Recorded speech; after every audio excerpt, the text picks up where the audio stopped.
Hello everyone, welcome back to my channel digital দোস্ত বাংলা। তো আজকের এই ভিডিওতে আমি আপনাদেরকে দেখাতে চলেছি যে অন্নপূর্ণা ভাণ্ডারের জন্য ফর্ম ফিল আপের জন্য আপনাদের কী কী নথি বা কী কী ডকুমেন্ট প্রয়োজন পড়তে পারে। অল ডকুমেন্ট আমি এখানে পুরো আপনাদেরকে দেখাবো অ্যান্ড একটা একটা আমি এক্সপ্লেন করবো যে কোথায় কী ডকুমেন্ট লাগবে। সো ভিডিওটা শেষ পর্যন্ত দেখতে থাকো অ্যান্ড তারপরেও আপনারা নিজেরাই এই ফর্মটা পুরো ফিল আপ করে নিতে পারবে। জাস্ট ভিডিওটা আপনারা শেষ পর্যন্ত দেখতে থাকো। তো কী কী ডকুমেন্ট প্রয়োজন চলো এক এক করে আমি বলছি। প্রথমেই দেখে নিন, এখানে রয়েছে রেশন কার্ড। ঠিক আছে, আপনাদের পরিবারের যার যা রেশন কার্ড রয়েছে, অর্থাৎ আপনাদের পরিবারের মধ্যে যারা যারা রেশন পান, আপনারা গিয়ে রেশন তোলেন, তো তাদের সকলের রেশন কার্ডটা প্রয়োজন পড়বে। ওখানে একটা অপশান রয়েছে যেখানে আপনাদের রেশন কার্ডের নাম্বারটা দিতে হচ্ছে। দ্বিতীয় প্রয়োজন পড়বে আপনাদের সকলের পরিবারের আধার কার্ড। অ্যান্ড আমি ভিডিওর শেষে বলবো কোনটা জেরক্স আপনাদেরকে সাবমিট করতে হবে। আমি এই যে কটা দেখাচ্ছি এর মধ্যে সব কটার জেরক্স দিতে হবে না, এর মধ্যে যেটা যেটা জেরক্স লাগবে আমি প্রত্যেকটা বলে দেবো। ঠিক আছে, নেক্সট আপনাদের দিতে হবে ব্যাংকের পাসবই। ব্যাংকের পাসবইয়ের যে ওখানে রয়েছে নথি, অর্থাৎ ব্যাংকের নাম, ব্যাংকের account number and IFSC code, এটা প্রয়োজন পড়বে আপনাদের ফর্ম ফিল আপের সময়। নেক্সট আপনাদের প্রয়োজন পড়বে ভোটার কার্ড। ভোটার কার্ডের নাম্বার এবং আপনাদের অংশ নাম্বার বা বিধানসভা নাম্বার, সেইটা প্রয়োজন পড়বে আপনাদের ফর্ম ফিল আপের সময়। নেক্সট হচ্ছে জাতিগত শংসাপত্র, অর্থাৎ আপনাদের কাস্ট সার্টিফিকেট। ঠিক আছে, কাস্ট, আপনারা যদি ওবিসি হয়ে থাকেন তো আপনাদের ওবিসি বা এসটি, এসসি ইত্যাদি যা যা রয়েছে আপনাদের সেটা দেখে দেখে ওখানে পূরণ করতে হবে। নেক্সট আপনাদের রয়েছে পর্চা বা দলিল। এর মধ্যে আপনাদের কাছে ROR চাইবে, ওই RORটা কীভাবে বের করতে হবে আমি নেক্সট ভিডিওতে বলে দেবো। পর্চা বা দলিল কাদের কাদের প্রয়োজন, পরিবারের হেড অ্যান্ড সকলের মিলে যেই জায়গাটা হচ্ছে অথবা যেই জায়গাটা আপনাদের নামে রেকর্ড হয়ে আছে সেইটার পর্চা বা দলিল আপনাদের প্রয়োজন। নেক্সট হচ্ছে কি 4 চাকা বা প্রাইভেট ভেহিকেল যেটা 4 হুইলার আছে তার একটা ডিটেলস দিতে হবে। সেই ডিটেলসটা আপনারা রেজিস্ট্রেশন বুকে পেয়ে যাবেন। নেক্সট রয়েছে স্বাস্থ্য বিমা বা লাইফ ইন্স্যুরেন্স। ঠিক আছে, আপনাদের যদি কারোর লাইফ ইন্স্যুরেন্স করা থাকে, আপনাদের পরিবারের কারোর যার যার নাম ওখানে দেওয়া হবে, সেই স্বাস্থ্য বিমার ওখানে আপনাদেরকে ডিটেলসটা দিতে হবে অ্যান্ড ওই ডিটেলসের মধ্যে কত করে প্রিমিয়াম অ্যান্ড কত ম্যাচুরিটি অ্যামাউন্ট সেটা আপনাদেরকে ওখানে দিতে হবে। সাপোজ আপনাকে 1,00,000 টাকা দেওয়া হবে ম্যাচুরিটিতে, তো ওটাও আপনাকে ওখানে ইনপুট করতে হবে। নেক্সট আপনাদের প্যান কার্ড, পরিবারের যে সকল ব্যক্তিদের কাছে প্যান কার্ড আছে সেই প্যান কার্ড নাম্বারটা ওখানে দিতে হবে। অ্যান্ড আমি আপনাদেরকে বলে দিচ্ছি, আপনাদের যদি এই লিস্টটা চাই তাহলে আমাকে কমেন্ট করো, আমি আপনাদেরকে এই লিস্টটা প্রোভাইড করে দেবো।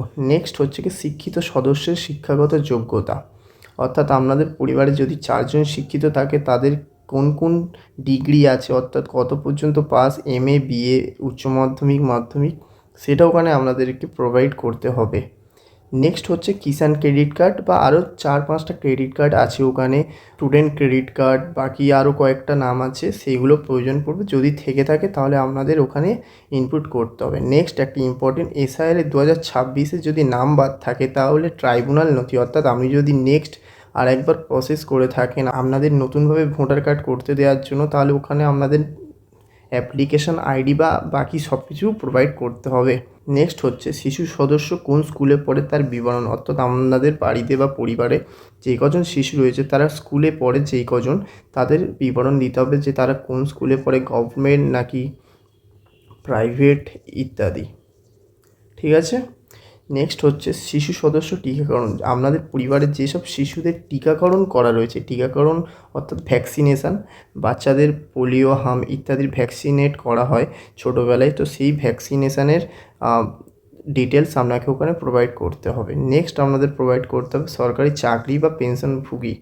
ঠিক আছে, আপনাদের পরিবারের মধ্যে যদি কেউ সরকারি চাকরি করে বা কেউ পেনশন পায় সেই নথিও আপনাদেরকে প্রোভাইড করতে হবে। নেক্সট হচ্ছে ইনকাম ট্যাক্স প্রদানকারী, অর্থাৎ যিনি ITR ফাইল করেন বা ইনকাম ট্যাক্স প্রোভাইড করে, যারা গভর্নমেন্ট চাকরি করে বা বিজনেস করে বড় মাপের, তাদেরকে ITR ফাইল করতে হয়, তো এইটার নথিও আপনাদেরকে দিতে হবে। নেক্সট আমি আপনাদেরকে বলবো আপনাদের কী কী জেরক্স প্রোভাইড করতে হবে। ঠিক আছে, তো এখানে দেখো আমি কয়েকটা ডকুমেন্টের পাশে জেরক্স বলে লিখে দিয়েছি, এই কটা ডকুমেন্ট আপনাদেরকে জেরক্স প্রোভাইড করতে হবে। লাইক আপনি যদি OBC বা ST SC হয়ে থাকেন তো আপনাদেরকে OBC বা ST SC সার্টিফিকেটের জেরক্স দিতে হবে।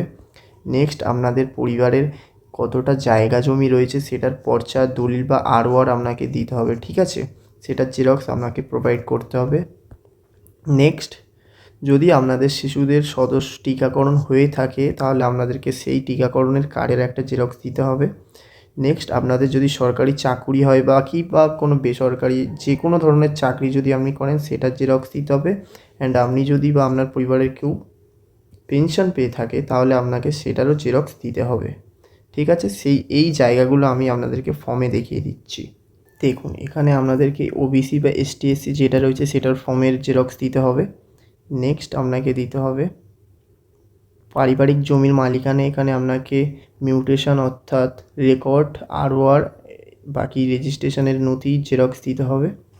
নেক্সট, পরিবারের সকল সদস্যের যেটা আছে সবার মিউটেশন বা আরওআরের নথি দিতে হবে, ঠিক আছে? যদি আপনাদের পরিবারের সরকারি চাকরি করে, বেসরকারি চাকরি ইত্যাদি যা যা রয়েছে সেটারও জেরক্স এখানে দিতে হবে। নেক্সট, এখানে দেখুন, যদি আপনাদের পরিবারে কেউ মন্ত্রী, সংসদ, বিধায়ক, পৌর সংস্থা, পঞ্চায়েতের কোনো প্রাক্তন বা বর্তমান ধারক হয়ে থাকে তো সেটারও নথি এখানে জেরক্স দিতে হবে। এবং নেক্সট, আমি একটা বলেছি যে পেনশনভোগী, সেটারও জেরক্স এখানে দিতে হবে।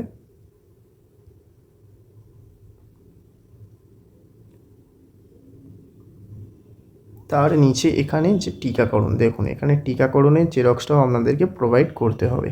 ঠিক এই কটা জেরক্স আপনাদেরকে প্রোভাইড করতে হবে। বাকি যদি কিছু করতে হয় আমি নেক্সট ভিডিওতে বলে দেবো।